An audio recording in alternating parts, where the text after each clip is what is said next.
Olá pessoal, sejam bem-vindos a mais um episódio do KenkyuCast. Hoje a gente vai bater um papo com a Ana. A Ana é formada em História na Universidade de São Paulo. No mestrado ela foi para a Universidade de Ryukyu como bolsista da JICA. Então, mais sem delongas, bora para o episódio de hoje.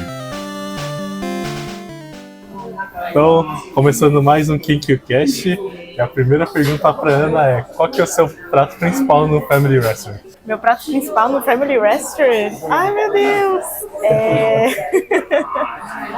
Eu acho que karage. Qualquer lugar que tenha karage, eu como, porque é muito bom. Tem alguma rede preferida de karage? Yoshinoya. Yoshinoya. Famílias? Acho que não é não, acho que é Gyudon, mas... Ah, Gyudon, mas né? tá aí. Quase. Meu favorito é o Yoshinoya, daí depois acho que Gasto. Ah, pô, nossa, tem bastante coisa lá também, né? Tem, mas não tem muito família assim em Okinawa, sabia? Tem Gasto, tem... Nossa, acho que só tem Gasto. Em Nara, na capital, acho que tem mais. Mais perto lá da minha universidade não tem muito. Saizeria também não tem. Ah, não? Não tem, Jonathan não tem, Denis não tem. Não tem nada, gente. Não. Tem mais Gyudon do que tem Ramirez. Ah, tá. Sukiya também tem. Pô, tem que comer Gyudon, então. Fã de Gyudon. Aquele teppanyaki do Yoshinoya é muito bom, gente, recomendo. Ah, pô, boa. Bom, então dá pra perceber pelo som, mas a gente tá no Jonathan aqui, no restaurante tem de tudo. A gente comeu. O que a gente comeu? Pegamos doce, né? Um sorvete de pêssego eu comi. Café, né? E eu peguei um Amitsu. Doce japonês com sorvete, que eu taquei depois. Muito grande, inclusive, a sobremesa. Vou botar no Instagram aí pra quem quiser ver. Oba! Assistam lá. Assistam não. Vejam lá, gente. E aí, pra começar então, Pode se apresentar rapidamente, Ana? Posso. Então, bom dia, boa noite, boa tarde, gente, para vocês que estão ouvindo. Meu nome é Ana Carolina Warigoda Guedes, mas vocês podem me chamar de Ana. Eu nasci em São Paulo, no Brasil, e eu fiquei lá até terminar a minha graduação.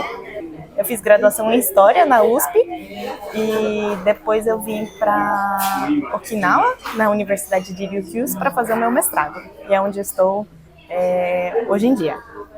Acho que é isso. Meu hobby é ler, cozinhar e ler na praia. Ler na praia. É muito bom. Então, você foi formada em História, né? Sou formada em História. E como que você chegou a escolher o curso? Boa pergunta. No ensino médio, eu acho que eu era uma pessoa um pouco mais revoltada com o estado das coisas no mundo. Pensar assim que as coisas poderiam ser diferentes, o mundo podia ser um lugar melhor, mais harmonioso para todo mundo viver. E eu acho que na época eu queria fazer alguma coisa que me explicasse melhor como que as coisas funcionam, o que podia ter sido diferente. E eu também gostava muito, né, das minhas aulas de história que eu tinha na escola, gostava dos meus professores e eu gostava do ambiente escolar. Eu acho que essas matérias que meio que levam você a uma profissão na educação são meio fáceis de escolher quando você está no ensino médio, porque é o mundo que você conhece, né? Então, você está na escola, você sabe mais ou menos como que é a rotina do seu professor. Claro que depois você percebe que você não sabe nada do seu professor, né?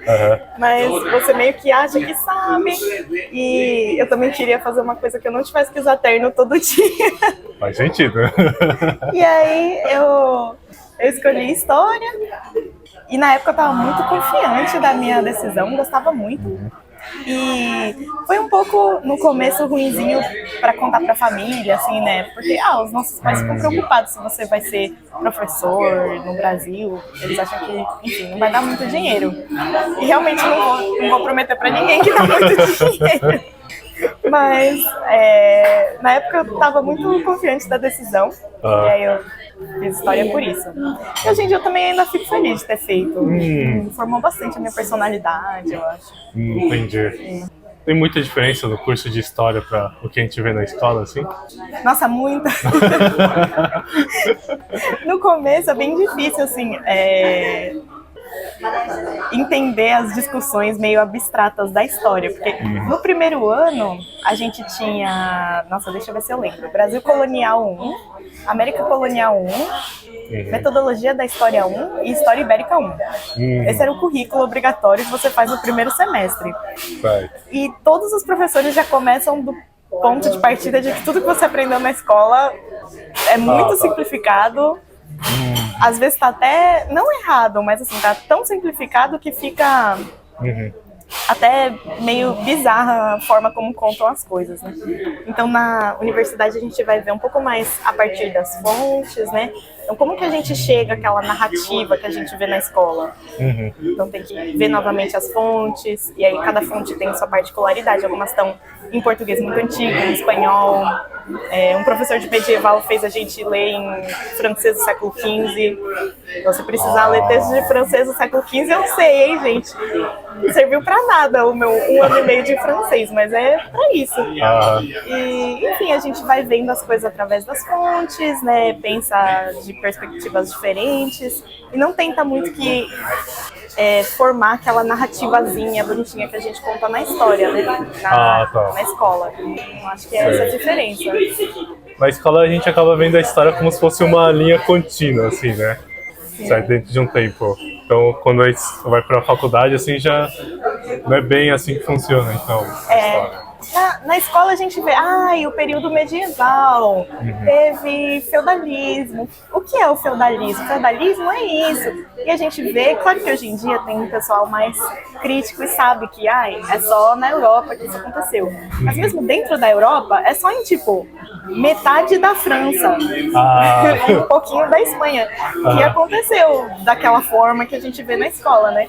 Então, quando a gente entra na faculdade, tem que prestar atenção para essas diferenças, especificidades.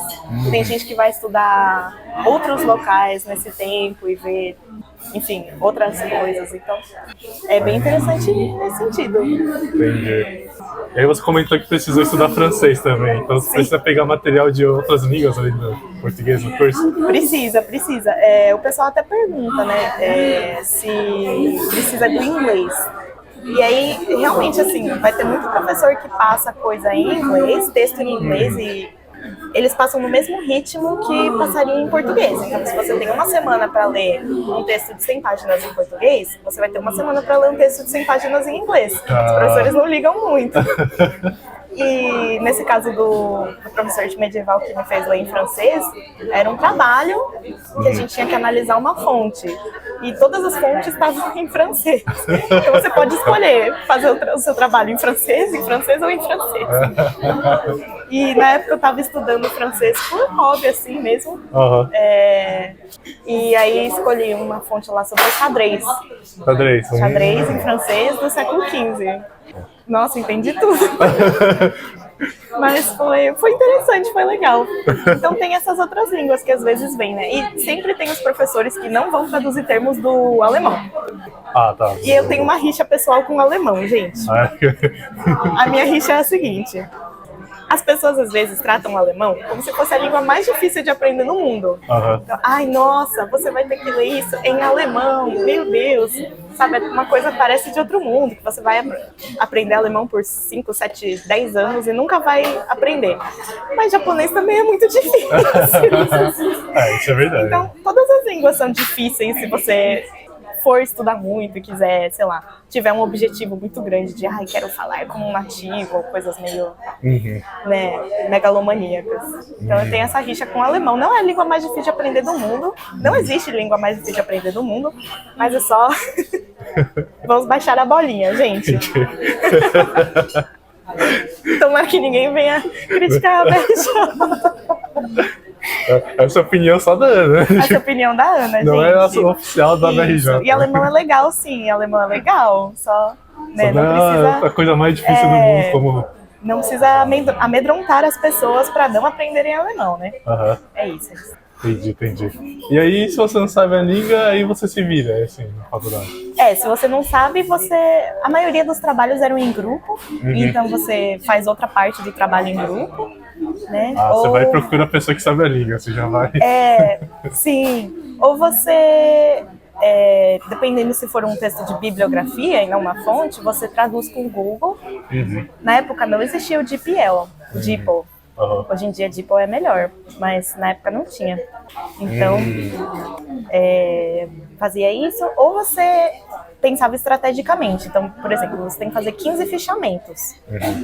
3 textos são em inglês, e você pode entregar no mínimo 12 textos. Então, você já não faz os de inglês e faz todos os de português, né? Entendi. Coisas assim. Usa suas faltas e suas não entregas estrategicamente. Entendi. Então tem uma folguinha ainda, assim, né? Sim. Não é todas as matérias que vai pedir tudo em francês, como você falou. Nem todas, nem todas. Até porque né, o pessoal era bem crítico na universidade. Quando os professores pediam coisas meio mirabolantes, claro que os professores eram teimosos, mas tinha alunos teimosos também que falavam que, cara, não faz sentido isso, né? Então, sempre tem esse limiar de o que dá pra fazer e o que não dá pra fazer. Entendi. Eu com certeza vai ver a história da Europa, né? Aí depois, e a da América provavelmente, né? Os outros continentes, como que é a abordagem na faculdade? Boa pergunta. Na história da USP, né? A gente tinha principalmente história do Brasil, e as matérias que eram divididas por tempo, elas eram geralmente focadas em Europa. Então você tem medieval, história contemporânea, história moderna. Falei na ordem errada, mas vocês entenderam, né? Elas eram geralmente focadas em Europa. A gente tem outra matéria que era História da África. Tinha História da África 1 e 2. Ou estou enganada? Bom, tinha essa matéria História da África. Mas é uma matéria. Comparado com História Antiga 1 e 2, História Medieval 1 e 2, História Moderna 1 e 2, História Contemporânea 1 e 2. Todas essas são Europa. E aí você tem História da África, se eu não me engano, 1 e 2. Né? E estava em processo de aprovação, negociação, História da Ásia. Na minha época, mas rixas internas aparentemente não estavam deixando isso acontecer. Entendi. E eu não sei como tá agora, né? Porque eu me formei em 2021. Enfim. Então, tem um desequilíbrio bem grande entre quais continentes recebem atenção, quais não. Mesmo dentro da Europa, é muito focado nessa parte da Europa Ocidental, né? Inglaterra, França, Espanha, Portugal, Itália e por aí. Então, tinha um desequilíbrio muito forte. E aí, para aprender história do Japão, eu tive que fazer História da Cultura Japonesa 1 na Letras, no departamento de Letras Orientais. Então não tinha essa matéria que tocava em História do Japão no departamento de História. Entendi. E quem dava a matéria na época na Letras era um professor que era antropólogo, mas que era japonês, que era o professor Koichimori. Infelizmente ele faleceu já, mas ele dava aulas muito boas, muito interessantes e incentivava muitas pessoas a continuar pesquisando, né? E aí foi com ele que eu comecei o grupo de estudos okinawanos. Sim. E existe até hoje, mas também com o falecimento do professor, vários percalços aí, mas me ajudou muito a construir um interesse, assim, pela história japonesa. Entendi. Como que foi entrar nesse grupo de estudos? No começo foi meio caótico, porque não tinha... Eu queria dizer que eu entrei, mas na verdade o professor queria fazer esse grupo de estudos e eu queria PDFs de graça. Entendi. E aí o professor me contou, né? Você tem interesse em história do Japão, né? Como que você quer levar isso adiante, né? Será que você já pensou em pesquisar sobre a história de Okinawa? E na época, eu não sou descendente de okinawanos, né? Eu sabia que existe Okinawa, que existem descendentes de okinawanos, mas eu não sabia muito bem qual que era, né, a história de tudo. Então eu falei, pode ser interessante, né? Deixa eu ler uma ou duas coisas sobre e entender melhor. E aí, por isso, começou esse grupo de estudos, para ler uma obra bibliográfica sobre a história de Okinawa e discutir. E a gente se reunia, cada pessoa apresentava um capítulo, a gente depois fez uma resenha baseada nesses encontros e conseguiu publicada. Então foi assim que eu entrei, né? E depois fui vendo que realmente é muito interessante, gostava, né? E aí fui seguindo nesse rumo um pouco mais de história japonesa, mais focada em Okinawa. Aí foi alguma iniciação científica que você fez? Não exatamente, foi só o grupo mesmo. De estudo mesmo. Isso, a gente registrou no CNPq e hoje em dia, depois do falecimento do professor, é um grupo interno de um grupo do CNPq, que é o pensamento japonês. Entendi. Qual que foi o tema especificamente que vocês trabalharam? A gente fazia essa revisão bibliográfica, né, de obras sobre história de Okinawa. Depois a gente teve outros projetos e o mais recente é um projeto de tradução, na verdade. Então ele é um pouco mais voltado para pesquisa e extensão do que voltado para pesquisa em si, eu acho. Tá. O material era em português mesmo? Era em inglês. E aí para o projeto de tradução a gente fez de 20 contos de autores okinawanos, metade em japonês, metade... Bom, todos são escritos originalmente em japonês, mas metade já tem tradução para o inglês. Então a gente conseguia fazer essa comparação de traduções. Foi bem legal fazer as traduções. Bastante coisa. 20 contos em 6 pessoas. Um salve para as pessoas do Geoki, que fizeram também o projeto. Entendi. Sim. Bom, então acho que naturalmente o Japão já estava em foco para fazer uma pesquisa, né? Aí você mudou de área na pós-graduação, certo? Isso, mudei na pós. Aí como que foi esse processo de escolher uma outra área e mudar para essa área? Boa pergunta. Eu acho que a literatura sempre estava presente na minha vida, mesmo enquanto eu fazia história, né? Eu lembro que quando eu estava decidindo fazer história, eu pensei também em prestar letras. Mas o meu raciocínio na época foi, eu gosto muito de ler por hobby, porque eu gosto de ler livros e é uma coisa que me interessa. Se eu for fazer isso de graduação e de trabalho, eu acho que eu vou perder um pouco a vontade espontânea de ler. Mal sabia eu que na história você também perde a vontade de ler. Mas, assim, é porque você lê tanta coisa para pesquisa, não para pesquisa, né, para graduação, para os trabalhos, que quando chega a hora de só descansar, você vai ver um Netflix, sabe? Tipo, não dá vontade, assim, de pegar o livro. Tá. Enfim, então na história a gente às vezes não fica com mais tanta vontade de ler como hobby, porque você faz isso já para a universidade. Então, depois que eu percebi isso, eu falei, para pós-graduação, então eu posso voltar nessa outra área que eu já tinha um certo interesse e voltar mais focada, né? Então, quando eu fui escrever o meu projeto de pesquisa para o mestrado, eu tentei fazer uma coisa bastante multidisciplinar nesse sentido. Eu acho que pega um pouco de história, porque eu trabalho com representação de memórias de imigrantes na literatura.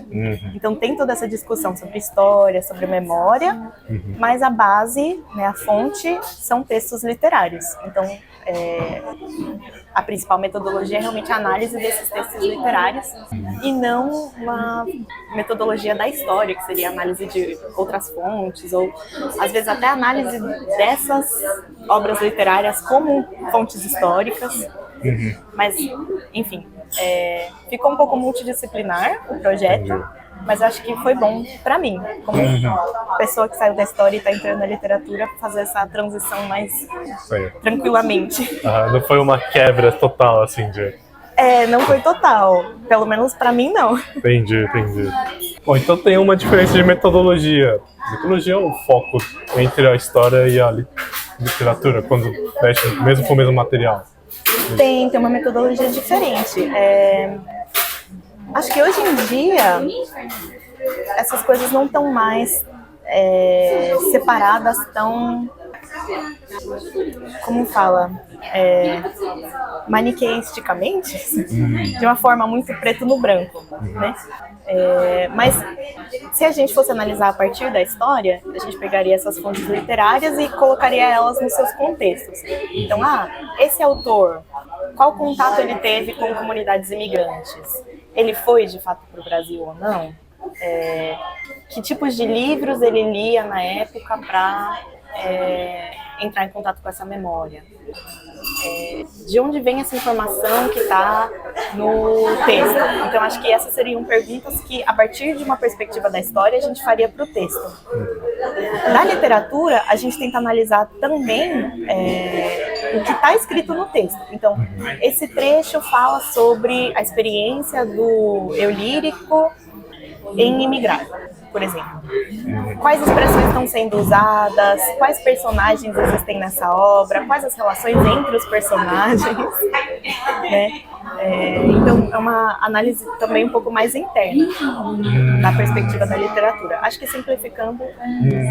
Dá pra entender bem. Sim.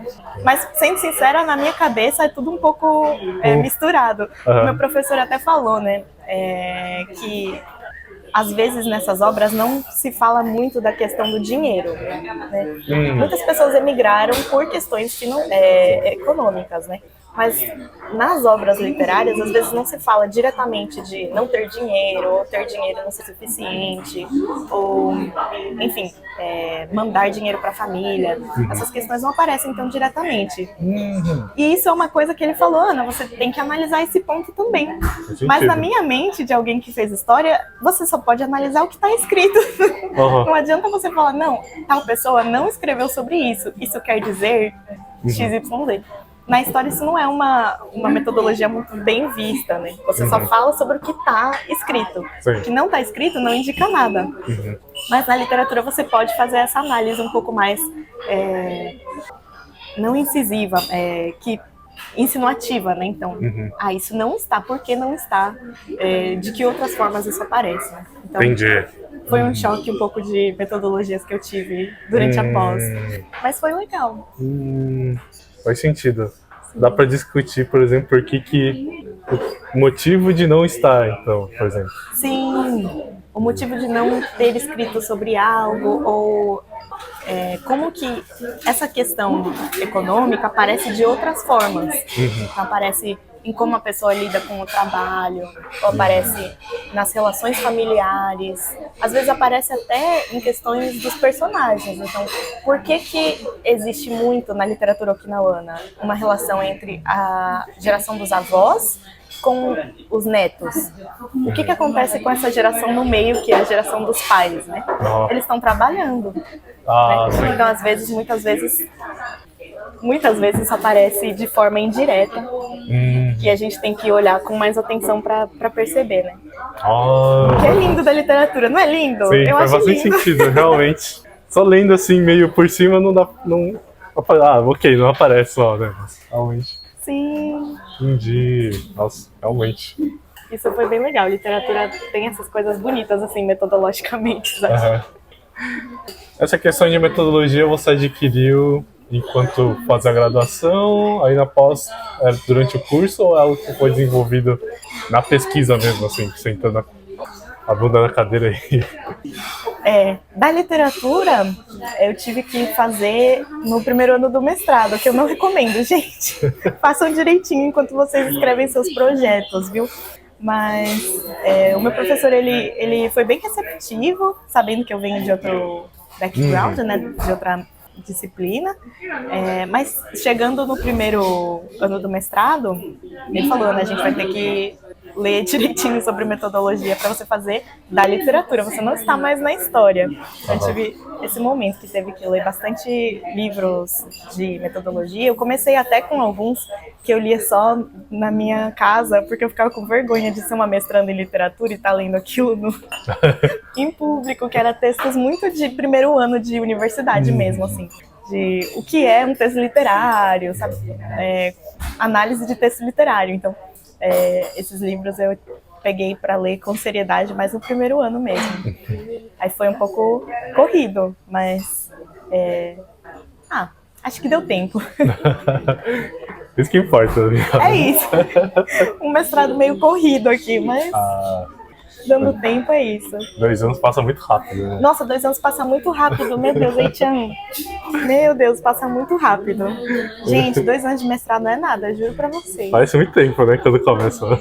Sim, quando começa, e as pessoas ainda, pelo menos no meu Zene, ainda falavam mais assim, não, mas você tá no primeiro ano do mestrado ainda, vai tranquila. Mas em algum momento você não tá mais no primeiro ano do mestrado, e aí, tipo, já ferrou. E aí o seu professor já tá te perguntando quando que você vai terminar de escrever o primeiro capítulo, e você tá assim, o quê? Mas eu sou um neném, tipo... Nossa, é bem corrido. Inclusive, eu tenho uma pergunta para todos. Em que momento a gente para de ler as coisas e começa a escrever? Meu Deus. Esse é um ponto, né? Porque essa transição de, ok, acabou o primeiro ano do mestrado, chegou o segundo ano do mestrado. Em tal dia você tem que entregar a sua tese. Você tem a apresentação de meio de ano para fazer. Então você precisa escrever a sua tese. Mas eu nunca cheguei num ponto que eu falo assim, ok, li o suficiente. Claro que eu comecei a escrever, tô escrevendo porque tem que correr contra o tempo. Mas sempre eu tô no meio da escrita e falo assim, nossa, acho que eu devia ler mais sobre isso. Ai, não sei se eu tô contextualizando isso direito. Será que isso aqui que eu tô analisando tá certo? Então, nossa, em vários momentos eu falo assim, gente, acho que preciso ler mais. Então, fica a pergunta aí. Como que vocês acham que leram o suficiente? Porque eu nunca cheguei nesse ponto. Bom, eu sou da computação e eu tenho o mesmo problema. Então eu imagino nas outras áreas. Na literatura isso é um absurdo. Meu Deus, e na computação eu imagino que ainda vai saindo muita coisa nova assim também. Sim. Na literatura eu sinto um pouco mais aquela pressão de não li todos os clássicos. Sabe, tipo, sim. Existe em algum lugar no mundo uma lista dos cânones. Eu não li toda essa lista e fico me sentindo mal. Nossa, meu Deus. E um dia alguém vai te perguntar, né? Em grego, sabe? É o meu maior pesadelo. Nossa. Sim, então, nossa, isso aí tem também. E tem também sempre o medo de alguém publicar um artigo que é exatamente igual à sua tese, né? Aí você fica, meu Deus, porque os textos que a gente analisa também já tem um tempinho, né? Então, pode sempre ter alguém em alguma outra universidade fazendo uma coisa parecida. E se essa pessoa não for em congresso, não publicar coisa, às vezes você nem sabe que ela está fazendo uma coisa parecida com a sua. Sim. Então, esse é sempre um medo também. Claro que se tiver, é só conversar, né? Não é uma competição. Mas precisa se manter antenado ainda.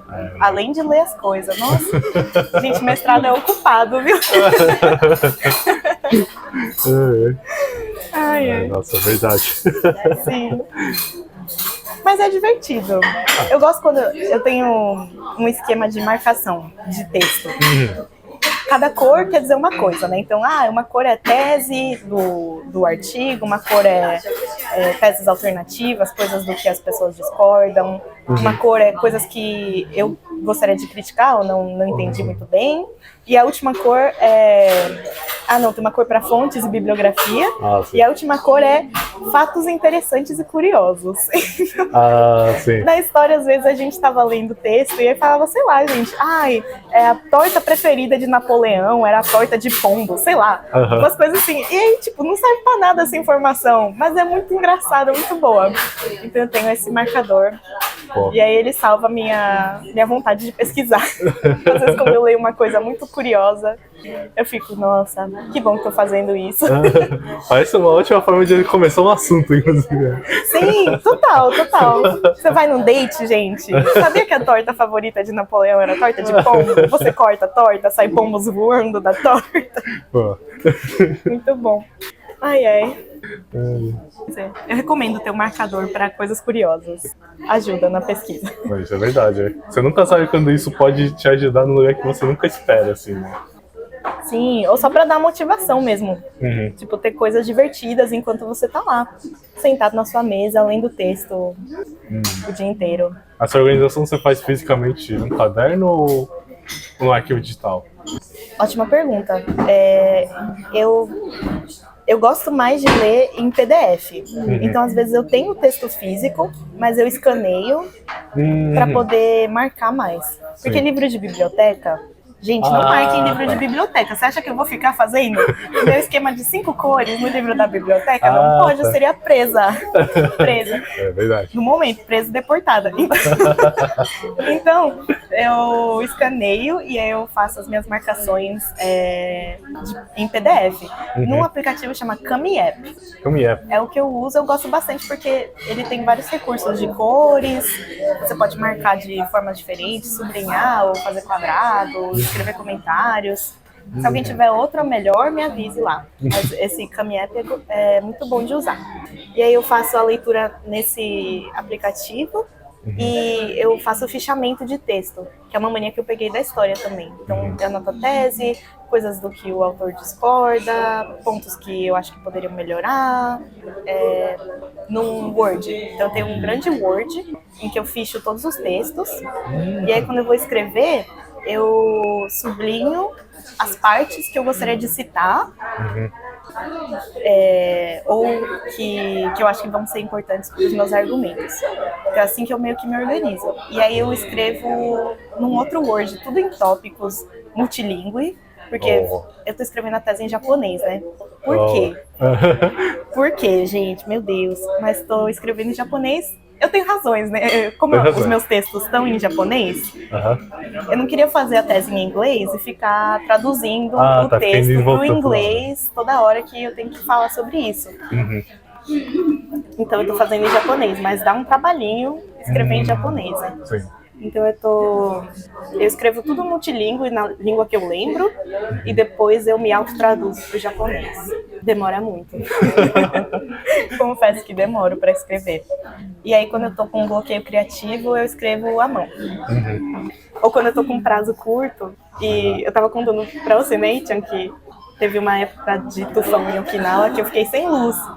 Só que eu tinha que entregar um trabalho, então eu escrevi tudo à mão no meu caderno. E depois eu só digitei. Então ainda tem que digitar, depois não deu pra entregar, não. Ainda tive... Pô, faltar tufão, entrega um papel assim, rascunha um papel, o que é papel de pão, assim. Nossa, meu cachorro fez aqui pra mim. Não deu não, aí tive que digitar, mas pelo menos eu consegui um prazo maior, né? Por causa da falta de energia. Então tudo bem. Sim, mas eu tô sempre correndo contra o tempo. Quando eu vim agora pra Tóquio também, fiquei escrevendo um outro... eu queria terminar um capítulo da tese, né? Escrevi no meu caderno. Deixa eu ver se eu mostro pro Eichan. Ih, gente, no podcast vocês não vão ver não, mas eu vou mostrar pro Eichan. Eu escrevi o meu capítulo no caderno. Eu vou tirar uma foto. Ai, meu Deus, que vergonha. Informação que pode ou... Pode. Não... Ixi, acho que não tem nada muito segredo da minha tese, não, gente. É isso. Só de segredo, não segredo, mas tem que ser confidencial como arquivo, eu tô traduzindo também, né? Os 3 contos literários que eu analiso na tese. E aí... essas traduções eu vou ver se eu consigo publicar, como, onde. Ainda tem um pouco de direitos autorais dos autores. E Okinawa é um povo longevo, né? Então não tem nada que já tá sem direitos autorais. Todos ainda têm que pagar os direitos autorais ou pedir autorização. Então ainda tô vendo essa parte. Entendi. Mas pouco a pouco. Nossa área, imagino que aqui no Japão muita publicação de impacto seja em japonês. Sim, a maioria é em japonês. Tem bastante bibliografia em inglês, porque tem algumas universidades, por exemplo, a Universidade do Havaí em Manoa, publica bastante sobre Okinawa, já publicou alguns livros e revistas sobre literatura okinawana. Muitas traduções também interessantes, mas não é uma crítica em si, mas eu acho sempre bom, quando a gente vai estudar algum assunto, ir para o lugar que a gente está estudando e ter essa experiência de estar lá, de viver lá, quando possível, né? Porque senão fica muito com base em bibliografia, que claro, é confiável, é bom, mas fica pouco conectado com quem está escrevendo. Então, eu acho que, às vezes, né, tem grandes centros de pesquisa de Okinawa na Todai, né, na Universidade de Tóquio. Onde mais que tem? Na Ritsumeikan, acho que tem também uma boa. Em Osaka tem também. Mas eu não sei se eu sairia do Brasil para ir para Osaka ou Tóquio para fazer algo sobre Okinawa. Acho que fica muito triangular essa relação, sabe? Então eu gostei da minha escolha, né, pessoal, de ir para Okinawa para fazer sobre literatura okinawana. Claro que tem gente que pode ter escolhas distintas, mas eu acho sempre bom ter essa relação um pouco mais pessoal para escrever. Você acredita que essa vivência em Okinawa ajudou em alguma coisa na sua pesquisa? Eu acho que ajudou bastante. Tem muita bibliografia em japonês, né, que está em Okinawa. Meu orientador é um dos grandes pesquisadores de literatura okinawana atualmente, então isso também já ajuda bastante. Eu sempre fico chocada quando ele fala, né, dos autores que eu estudo no primeiro nome, porque ele realmente conhece os autores. Ele já foi tomar café com os autores, já entrevistou os autores, e eu lá, tipo, meu Deus, o Kami-sama, é o deus da literatura. Então, isso ajudou bastante. Ele sempre tem comentários pertinentes para fazer. Até para entender os contos, muitos autores okinawanos usam línguas específicas de Okinawa ou dialetos, dependendo da sua interpretação linguística aí. E aí é vivendo lá que você aprende um pouco, eu acho, né? Em vez de só pegar um dicionário. E os dicionários são muito focados, né, na variação linguística de Narra, e alguns autores são de outros lugares de Okinawa, então usam variações diferentes. E é muito fácil, porque aí eu só pergunto pro meu professor, o que é essa palavra aqui? Aí ele fala, é tal coisa, né? Então ajuda bastante. Não sei se eu conseguiria ter essa mesma vivência em outro lugar. É bem legal. Entendi. E pra minha saúde mental, né, gente? Porque Okinawa é muito gostoso de viver. É muito gostoso e eu sinto que eu fui muito bem recebida em Okinawa. Não sei, é a minha experiência, né? Eu tenho muitos amigos que eu consegui fazer lá, o pessoal é bem receptivo. Sempre tem alguém que a avó ou a tia-avó migrou pro Brasil. Então, quando você fala que você é do Brasil, a pessoa já fica animada, já fala com você. Então, eu acho que tem sido bem legal. Tem essa conexão, então, entre Okinawa e Brasil forte, assim. Tem, ou às vezes com outros países da América Latina, né? Mas tem uma recepção e uma consciência, eu acho, bem forte sobre esse passado como uma prefeitura de onde saíram vários imigrantes, sabe? Entendi. E eu acho que, na minha experiência, mas eu também nunca vivi aqui por um tempo longo. Quando eu venho para Tóquio, por exemplo, às vezes falando, ou até pessoas de Tóquio que estão em Okinawa, eu conheço lá. Às vezes, ser Nikkei é muito mais uma corrida, assim, de quão japonês você consegue ser, sendo Nikkei, do que uma coisa meio, nossa, você é Nikkei, você nasceu no Brasil, como que é o Brasil, sabe? Uma coisa um pouco mais fluida, às vezes, na minha experiência, mas claro que são experiências diferentes, eu também nunca vivi muito tempo aqui, né? Mas acho que o Okinawa, o pessoal é bem compreensivo sobre pessoas Nikkeis, pertinentes, né? Quando que você decidiu o seu tema, assim? Foi quando você foi aplicar pra bolsa? Como que foi isso? Ou a bolsa veio depois que você decidiu o tema, assim? Veio antes? Eu acho que eu sou um exemplo um pouquinho ruim, porque o meu tema mudou um tantinho depois que eu apliquei pra bolsa. Isso acontece, né? Acontece, gente. Quando eu tava na USP, eu fiz um intercâmbio para Okinawa, para a Universidade de Ryukyu, onde eu tô, como estudante de graduação ainda. E aí lá eu entrei em contato com esses contos, a gente fez também um projeto com o grupo de estudos okinawanos de tradução, então comecei a ter mais interesse na literatura okinawana a partir disso. E aí eu voltei para o Brasil, era a época do Covid, então fiquei em casa, né? Terminei a minha graduação, fiz a licenciatura. E aí eu comecei a pensar em um outro projeto.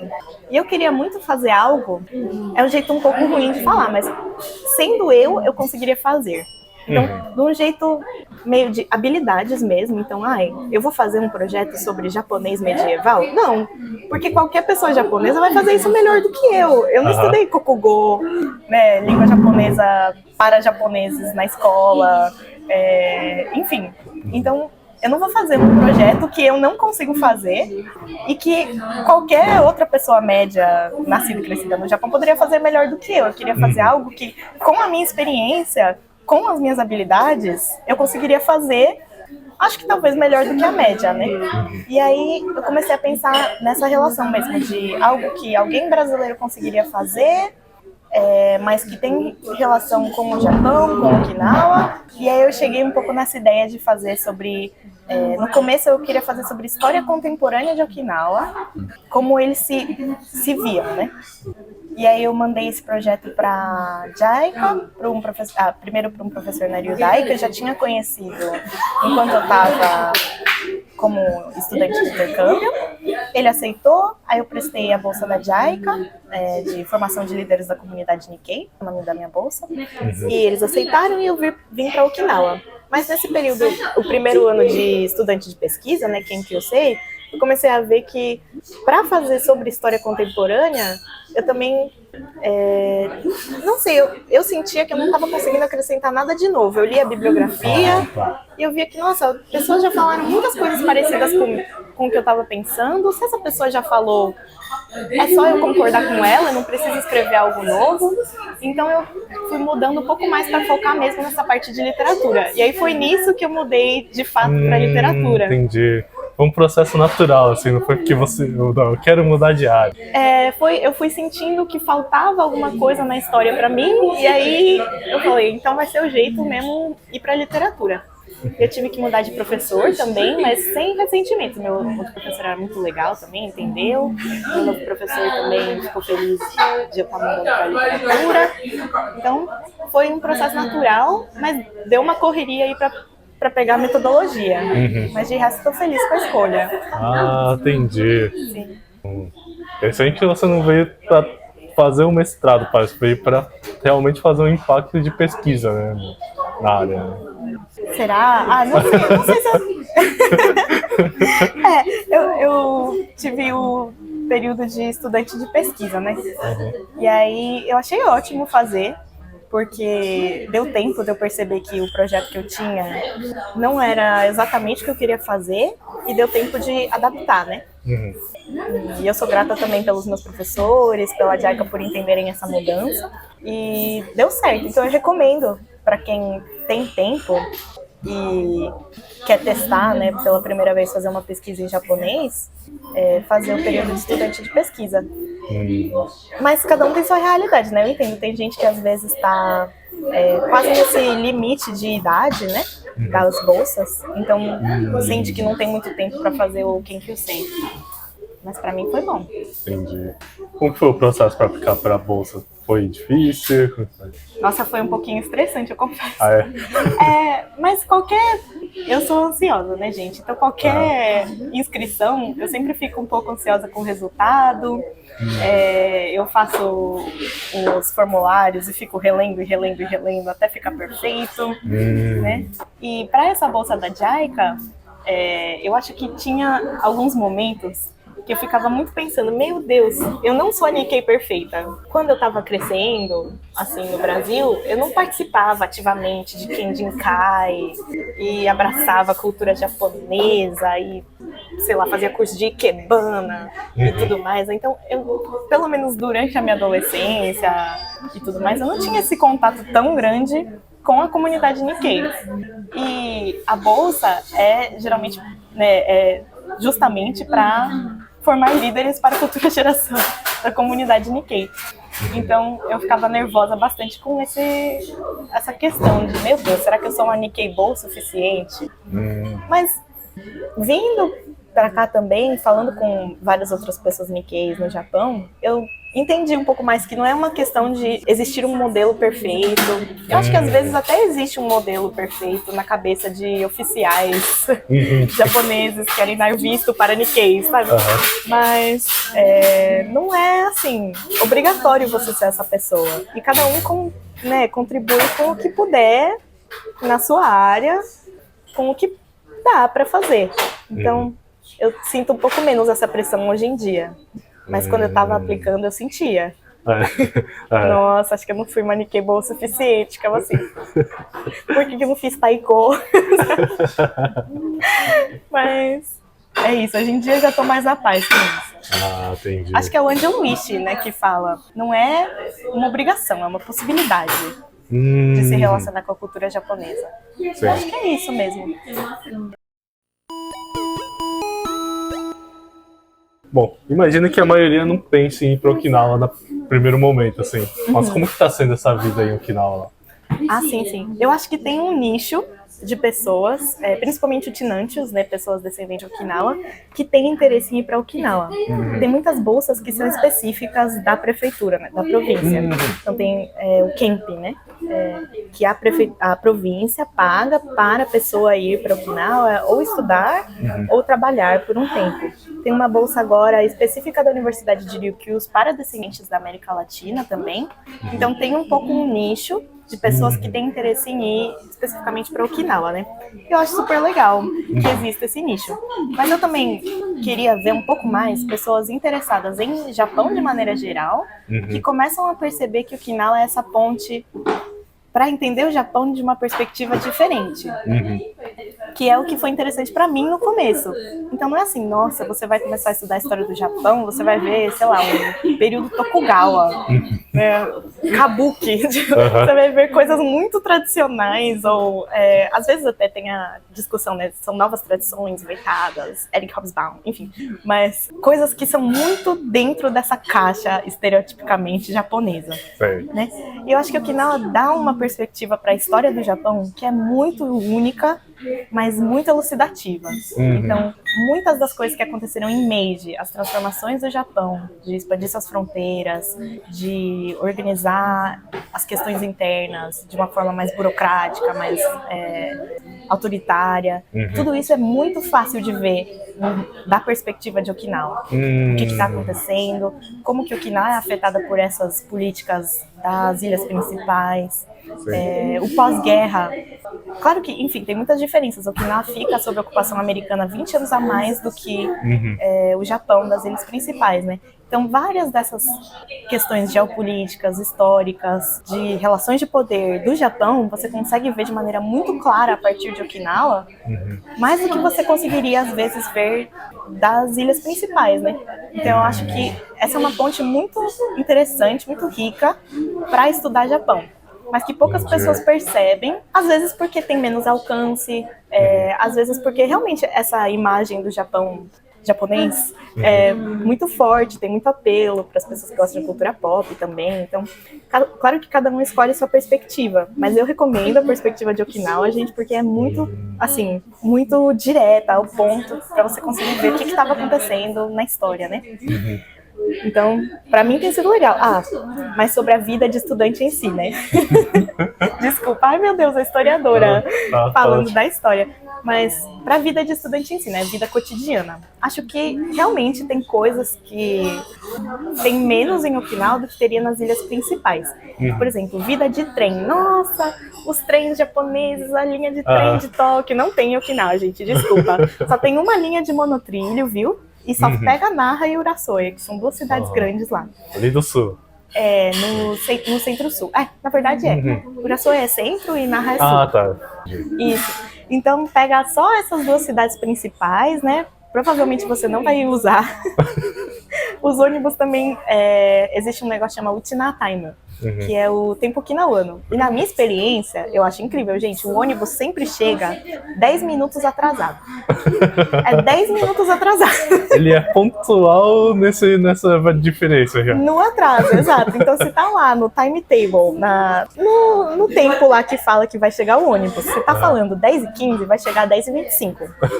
É isso, entendeu? Então o ônibus atrasa um pouco, é difícil, enfim, de pegar. Então, por exemplo, o transporte público, que tem muita gente, né, que tem a Kogare, como fala isso, que gosta muito, quer experimentar a perfeição do transporte público japonês, sei lá. Tem menos isso, você vai ter menos dessa experiência, se você for para Okinawa. Mas o que você vai poder ver também, né? Você vai poder ver bastante natureza bonita, Eu acho que as pessoas são muito receptivas também, como eu falei, né? Para pessoas Nikkei também, principalmente. É um ritmo menos frenético. Claro que pesquisa é sempre um pouco correria, gritaria. Mas, por exemplo, né? Terminei de fazer um relatório que eu precisava, fiquei o dia inteiro na biblioteca na sexta-feira. No sábado vou poder ir para uma praiazinha, entendeu? Ler um livro na praia, fazer um churrasco na praia, comer uma melancia. Então, essas coisas serem um pouco mais rápidas de acessar são bem gostosas, assim. E acho que dá um ritmo um pouco menos frenético para a vida. Não sei, acho que tem formas de relaxar mais acessíveis. E de graça. Que para mim é importante. Porque eu sinto isso em São Paulo, que eu sou de São Paulo, né? Eu sentia isso. Tem muitos lugares que você precisa pagar para poder se divertir ou pagar para existir. Tipo, eu não posso simplesmente parar numa estação de trem e ficar lá lendo meu livro. Vai ser estranho, vai ser barulhento, as pessoas vão trombar em mim, né? Então você tem que pagar para ir para um café, você tem que pagar para ir para um karaokê, você tem que pagar um trem para ir 1 hora até um lugar mais natureba. E aí o que não é um pouco mais acessível, sabe? 20 minutos de carro você já tá numa praia mais gostosinha. Então eu acho que isso é bom. Essa parte de diferença de perspectiva é um ponto bem interessante, né? Tava vendo que, por exemplo, que o Koshien que tá tendo agora, né, o colegial de beisebol, né? Okinawa, ele tem essa coisa bem forte, né, de representante de Okinawa jogando Koshien, né? Sim. Você sente que essa diferença também tem em outras partes, assim, também? No esporte, ou na mídia, talvez? Eu acho que tem. Eu vi alguns posts da mídia okinawana, mas principalmente eu não tenho TV, gente. Eu não vou pagar pra NHK pra ver TV, pra ver os velhos comentaristas falando sobre, sei lá, Nihon no Joshiki, o senso comum japonês. Não vou pagar pra ver isso daí. Mas eu sigo muitas mídias okinawanas nas redes sociais e tudo, né? E aí eles fizeram uma matéria sobre atletas okinawanos competindo nas Olimpíadas.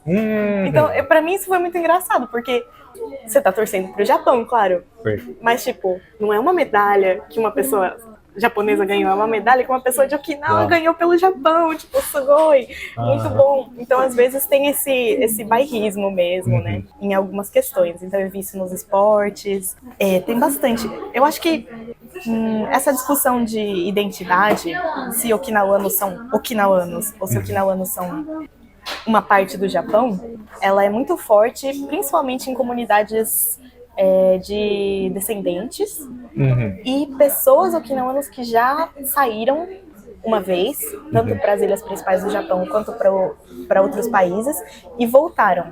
Então você vê essas discussões na própria universidade, tem muitas professoras discutindo isso, mas muitas vezes elas saíram uma vez, foram ensinar nos Estados Unidos e voltaram, e aí se discute, por exemplo, se okinawanos são povos indígenas do Japão, né, existe essa questão forte hoje em dia. Nas comunidades de imigrantes, por exemplo, no Brasil agora a gente tem muita gente fazendo hadith, que é uma tatuagem, né, tipicamente okinawana, e aí tem várias variações regionais, né, mas muitas descendentes fazendo essas tatuagens.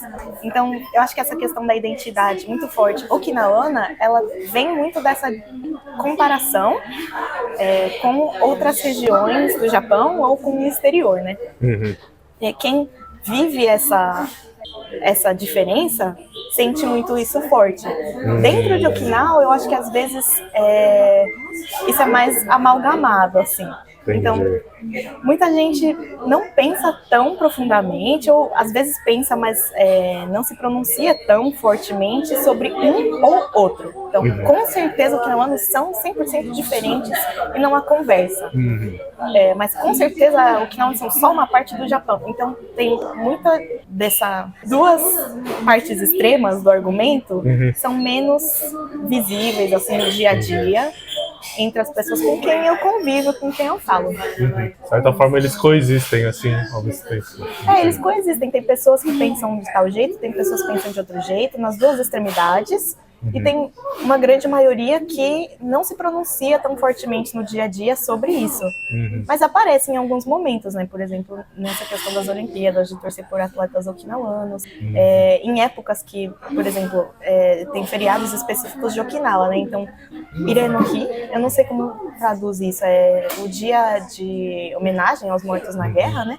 Em Okinawa tem muito forte essa questão de ter uma história que é especificamente okinawana. Tem o Obon, por exemplo, de Okinawa segue o calendário lunar, então é um pouco diferente, tem tradições diferentes, né? Então eles sabem que Okinawa é bastante específica, né? E se fala sobre isso. Mas se isso necessariamente gera uma distinção inegociável com a identidade de japoneses da ilha principal, isso é um pouco menos falado abertamente, pelo menos comigo. Assim, na comunidade alucinante do Brasil tem discussões bem fortes sobre isso, então eu fico com medo de falar merda. E virem cobrar depois, gente. Se eu estiver falando merda, avisa. Eu falo só da minha experiência mesmo, né? Mas eu acho que é sempre assim, né? Até hoje em dia no Brasil está crescendo também a discussão sobre identidade amarela, né? Pessoas racializadas que já nasceram e cresceram no Brasil, são, por exemplo, nikkeis, coreanos, chineses, e são vistos de forma diferente de uma maioria branca no Brasil, né? E essas discussões sempre são diferentes num país de onde vieram os imigrantes e no país de imigração, né? Então, é muito diferente para um japonês nascido e crescido no Japão, de pais e mães japonesas, falar que, tanto faz a Eliana usar um kimono. Mas para alguém que nasceu, né, de famílias japonesas e cresceu no Brasil, tendo que ouvir vários estereótipos racistas, ver a Eliana com um kimono péssimo na TV aberta no domingo à tarde, é outro sentimento, né? Então, essas discussões sempre elas têm que ser localizadas, quem que tá falando sobre o quê. Você tem um laboratório de pesquisa, como que funciona com o seu professor lá? Eu não tenho um laboratório de pesquisa, eu acho muito chique, quem tem, viu? Mas o que eu tenho é uma sala do meu seminário, do Zemi. Então, quando a gente tem as discussões do Zemi uma vez por semana, a gente usa aquela salinha, e fora isso, a salinha fica aberta, não aberta, tem uma chave, mas a gente sabe a senha, então a gente consegue pegar a chave para estudar livremente. E como o prédio fica aberto 24 horas, é livre, você pode usar qualquer hora que você quiser. Inclusive, teve uma época que eu fiz um curso online que estava sendo transmitido por uma universidade do Reino Unido. E começava às 6 e terminava às 2 da manhã. E eu ficava das 6 às 2 da manhã nessa linha. E eu saía, meu Deus, será que o guardinha vai reclamar comigo, né? Então, eu tenho essa salinha que eu consigo usar na universidade. Eu uso muito a biblioteca também, que a biblioteca da Ryudai tem uma seção específica também de livros raros, aí eu consigo pegar umas obras lá.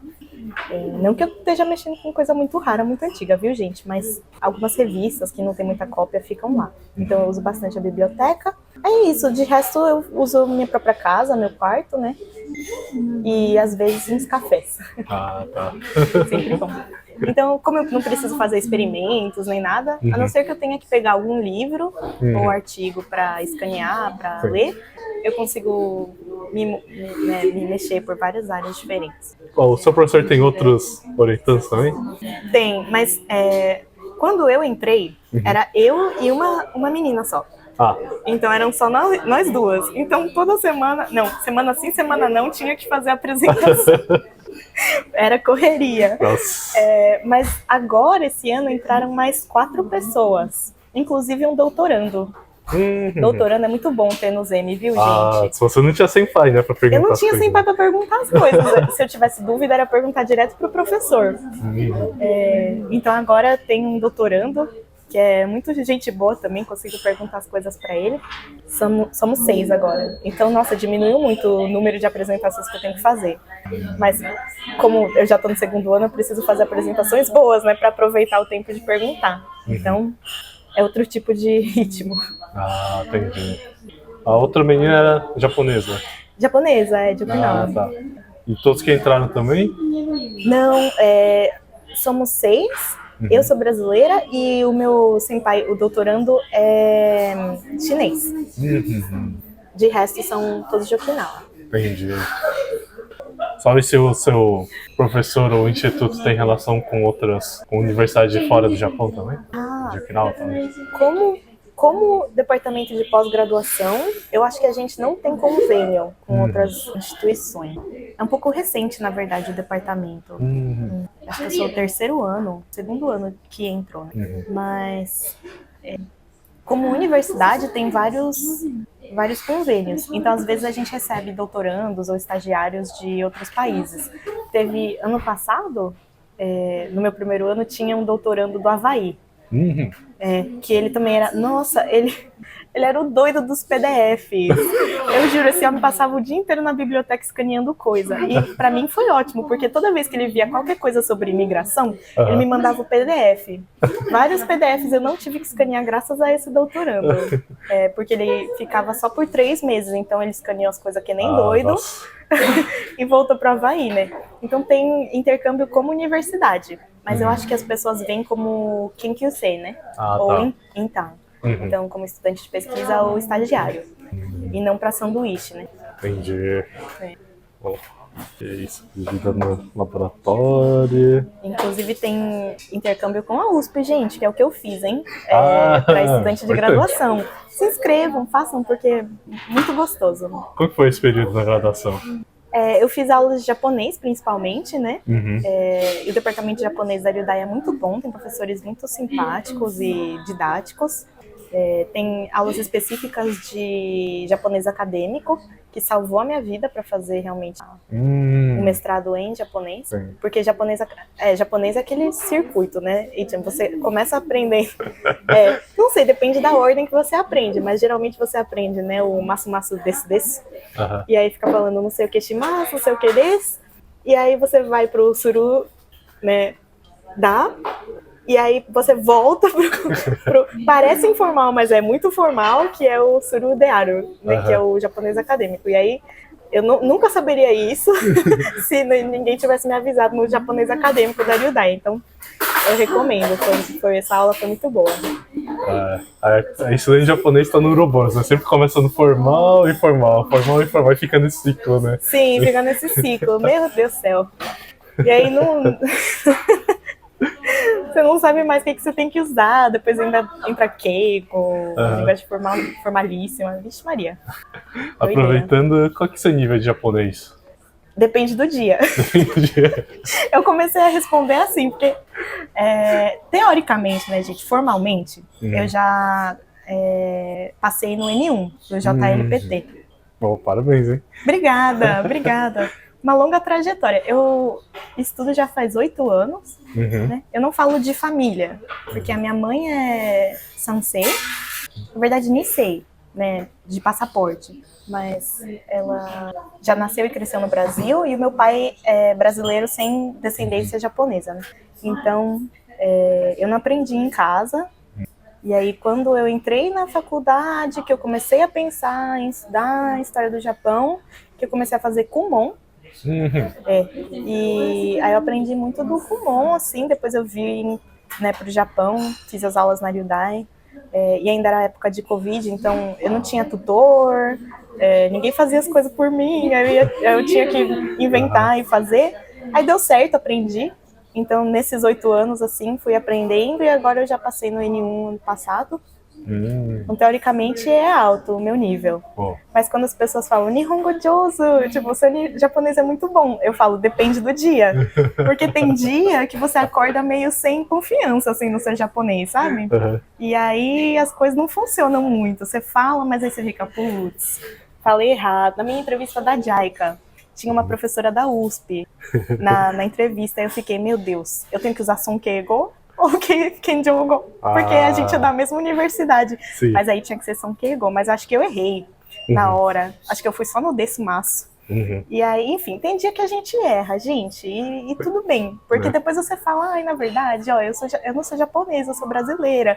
E as pessoas te perdoam. Você usa o seu Gaikoku Jinkado, seu, né, cartão de estrangeiro. Mas é isso, dependendo do dia eu tô mais confiante e outros dias menos. Mas acho que eu me viro bem.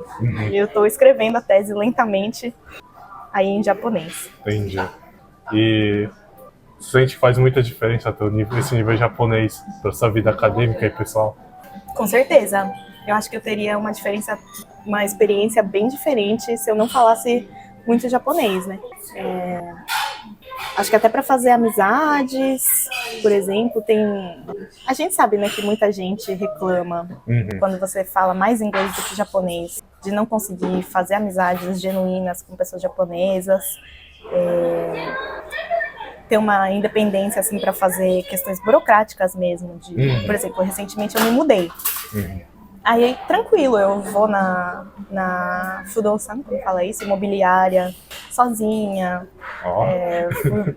Pois é. Imobiliária já é complicado em português, né? Em japonês. Nossa, mas tiozinho de imobiliária japonesa é mesmo outro nível, assim. Sofri. Mas, fui na imobiliária e fui na prefeitura, então tem uma independência, não precisa ficar pedindo pra ninguém ir comigo, né? Então, eu acho que é uma experiência bem mais tranquila vir sabendo japonês ou aprender bastante japonês num ritmo meio insano quando você tá aqui. Né? Então, claro que cada um tem seu ritmo, mas eu recomendo, no começo, assim, se dedicar bastante para aprender japonês, porque vai fazer uma diferença, vai te ajudar para você ser independente, para você conhecer mais pessoas, para você ler coisas em japonês, porque é o que eu falei antes, né? Você fazer uma pesquisa toda sobre o Japão com bibliografia em inglês, de pessoas americanas que também leram outras bibliografias de pessoas americanas em inglês, ele te deslocaliza muito, você já está falando de uma coisa muito abstrata. Mas se você puder, ao máximo, experienciar o que você está falando e ler coisas próximas dessa realidade, eu acho que essa pesquisa fica bem mais confiável, ou talvez não confiável, mas bem mais pé no chão, às vezes. Né? Entendi. É isso. Então, indo para os finalmente, quais são os seus planos depois de... Tá terminando o mestrado agora, né? Sim. Quais são os seus planos agora? Ai, gente, todo mundo pergunta isso, né? Eu tenho planos de buscar emprego e trabalhar no Japão por um tempo. Então, eu não quero ir direto para o doutorado. Eu tenho uma experiência boa com pesquisa, eu gosto, mas eu também sinto que eu tô faz bastante tempo com universidade, com pesquisa. Então eu fiz a graduação, fiz intercâmbio, aí fiz um período de estudo de pesquisa, agora estou no mestrado, então já são 6 anos de graduação, mais 1 de estudo de pesquisa, mais 2 de mestrado, então já são 9 anos de universitária, né? Então eu acho que para mim já tá bom por um tempo de ser universitária. Eu quero fazer alguma outra coisa para realmente ter um leque de experiências na vida diferente, né? Não que pesquisa tenha nada de ruim. É muito bom, eu curti a minha experiência agora com o mestrado. Estou escrevendo a tese, então vamos ver se daqui a 3 meses eu vou falar a mesma coisa. Mas tive uma experiência boa, mas eu quero ter um tempo agora. Então não vou seguir para o doutorado e eu estou procurando emprego aqui no Japão por um tempo. Mas eu estou procurando emprego para alguma coisa que nem a minha pesquisa, sendo eu vou fazer bem. Então... espero que eu ache alguma coisa aí bem legal, provavelmente em educação ou interpretação, né? Às vezes eu faço coisas de interpretação. Torçam por mim, gente, porque nossa, shurikatsu, que é busca de emprego aqui no Japão, é cansativo, viu? Meu Deus do céu. Trabalha aí no Keigo e currículo. Ai. Mas é isso. Isso aí. Vamos que vamos. Você tem alguma recomendação cultural para os ouvintes? Tenho, gente. Opa. Tenho. Eu trouxe, ó. A gente vai postar várias fotos. Esse livro aqui é muito bom. Chama Onnagashinu, da Matsuda Aoko. Eu acho que não está traduzido ainda para o português, mas ele tem um japonês muito facinho de ler. Ele é muito assim, do dia a dia. Né? Não do dia a dia, porque basicamente, gente, é um livro de contos bem curtinhos, dessa autora que chama Matsuda Aoko, e ela tem um tom bastante feminista, é uma das autoras feministas contemporâneas no Japão que estão famosas aí, já foi traduzida para o inglês, para o português também pela Rita Cole, que é outro livro, na verdade. Deixa eu ver se eu lembro o nome do livro que foi traduzido pela Rita Cole. Não lembro. Mas Rita Cole, maravilhosa tradutora, e Matsuda Aoko também maravilhosa. Ela escreve contos bem curtinhos do dia a dia assim, no Japão, de uma perspectiva feminista, e vai trocando bastante as perspectivas que a gente imagina, né? Um conto que eu gosto muito é da perspectiva do hino nacional. Então, o hino nacional é o eu lírico, e ele está contando sobre como ele se apaixonou por uma menina que não canta o hino nacional, ela só finge que está cantando. E aí você começa a pensar, né, o que o hino nacional quer dizer para muitas pessoas japonesas, né? Tem um conto também que ela troca todos os objetos no dia a dia por seu preço em ienes. Então, ele começa tipo... o meu fim de semana começa indo na Combini comprando 165 ienes. E aí você vai pensando, encaixa, né, no que você acha que é. Tipo, pode ser um karage, pode ser uma cerveja. Então, são perspectivas muito interessantes do dia a dia. Eu recomendei mesmo porque é o que eu tô lendo agora. E, assim, nossa, muito legal. Muito boa essa autora. Então, fica a recomendação. Peçam uma tradução aí para alguma editora brasileira, gente. É uma capa bem pop, né? Muito interessante. É uma capa bem pop. E o título também é interessante, né? Onagashino. Sim. É o título de uma das histórias que tem. Basicamente, eu não sei como ficaria traduzido, tem que ver com quem for traduzir oficialmente, né? Mas, basicamente, a mulher morre. É o título do texto, né? E ela faz também, às vezes, essa troca de perspectiva de contos de fada, né? Então, a história inicial fala sobre o jovem. E tem muitas histórias japonesas, né? No Kashibanashi, que é sobre não sei quem shonen. O jovem faz isso, isso, isso. E aí os jovens dessas histórias antigas, eles sempre fazem muita merda também, né, gente? E E aí é uma máquina, um robô que se chama Jovem, é o nome dele. Só que quando ele vai para os lugares, todo mundo fica puto, porque já passou algum outro jovem nessas histórias, eles já fizeram muita merda. E aí esse robô fica consertando o que os jovens fizeram. Então, o jovem foi na casa de um casal de velhinhos e abandonou eles. Aí o jovem vai lá, o robô vai lá, fica com os velhinhos, cuida deles, sabe? Gente, é muito assim... Como que a pessoa pensa nessas coisas, sabe? É muito interessante, recomendo. Putz, vou ter que aprender. E treina seu japonês, porque é um japonês não tão difícil de ler, gente. Sim, se você tá aí estudando japonês, quer começar a ler alguma coisinha, são contos de 3, 5 páginas pra você começar. Dá pra pegar, pra sentar, estudar mesmo um conto e... Sim! Recomenda pra que nível? N2, N3... N3 acho que já dá pra ler. Acho que dá, porque não tem tanto kanji difícil, é coisa mais do dia a dia. Claro que eu também vou pesquisando as palavras, gente. Eu não sei todos os kanji, não sei todas as palavras.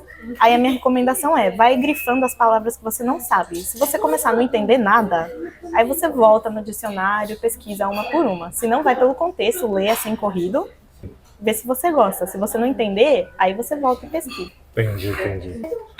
E aí, no pior dos casos, vai atrás da biblioteca do Paulo Coelho, né? Vai vendo se cai do caminhão, né? Do Brasil. É isso. Se não gostar, não tem problema também. Ótima dica. É isso. E aí... Nossa, devia recomendar também os livros que eu estou estudando no mestrado, né? Posso falar? Pode. Então, são 3 contos, gente, que eu estou analisando no meu mestrado. O primeiro é Noroeste Tetsudo, a Estrada de Ferro Noroeste. O segundo é Jukiya no Kiri, que é a névoa de Jukiya, do Oshiro Tatsuhiro. E o terceiro é Burajiru Oji no Sake, de Medoru Mashun. Então, é o sake do velhinho do Brasil, do Medoru Mashun. Preciso pensar nesse título ainda.